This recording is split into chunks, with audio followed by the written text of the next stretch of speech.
ಎಲ್ಲರಿಗೂ ನಮಸ್ಕಾರ ಫ್ರೆಂಡ್ಸ್.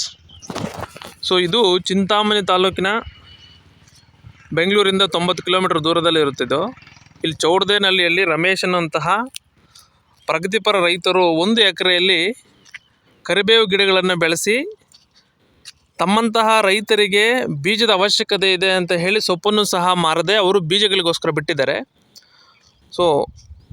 ಕರಿಬೇವು ಬೆಳೆಸಲು ಆಸಕ್ತಿ ಇರುವಂತಹ ರೈತರು ಕರಿಬೇವು ಬೀಜ ಏನಾದರೂ ಬೇಕಂತಿದ್ದರೆ ನಮ್ಮ ರಮೇಶ್ ಅಣ್ಣನವ್ರನ್ನ ಸಂಪರ್ಕಿಸಬಹುದು.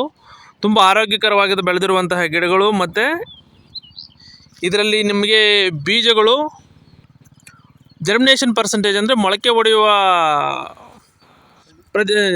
ಪ್ರತಿಶತ ಜಾಸ್ತಿ ಇರುತ್ತೆ. ಯಾಕಂದರೆ ನೀರು ಕೊಟ್ಟು ಚೆನ್ನಾಗಿ ಬೆಳೆಸಿರುವಂತಹದ್ದು, ಒಳ್ಳೆ ಆರ್ಗ್ಯಾನಿಕ್ ಮ್ಯಾಟ್ರ್ ಹಾಕಿ ಬೆಳೆಸಿರುವಂಥದ್ದು. ಆದ್ದರಿಂದ ಯಾರಿಗೆ ನಮಗೆ ಕರಿಬೇವು ಬೀಜ ಬೇಕಂತಿದ್ದರೂ ಸಹ ನಮ್ಮ ರಮೇಶ್ ಅಣ್ಣ ನಂಬರ್ ನಾನು ಡಿಸ್ಕ್ರಿಪ್ಷನಲ್ಲಿ ಕೊಟ್ಟಿರ್ತೀನಿ, ತಾವೆಲ್ಲರೂ ಸಹ ಸಂಪರ್ಕಿಸಿ. ಈ ರೈತರ ಸೇವಾ ಕಾರ್ಯಕ್ರಮದಲ್ಲಿ ತಾವೆಲ್ಲ ಪಾಲ್ಗೊಂಡು ಕರಿಬೇವನ್ನು ಬೆಳೆಸುವ ಆಸಕ್ತಿ ಇರುವಂಥ ರೈತರು ಸಂಪರ್ಕಿಸಬೇಕಾಗಿ ಕೋರಿಕೊಳ್ಳುತ್ತೇನೆ. ಇದು ಅಡ್ರೆಸ್ ಬಂದ್ಬಿಟ್ಟು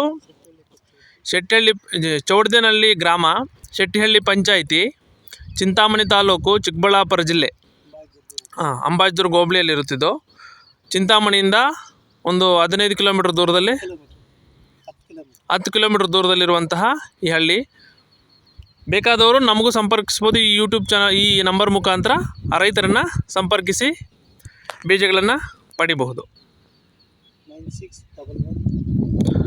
ರೈತರ ನಂಬರ್ ಹೇಳ್ತೀನಿ, 961111646804 ಕನ್ನಡ ರಮೇಶ್ ಅಂತ.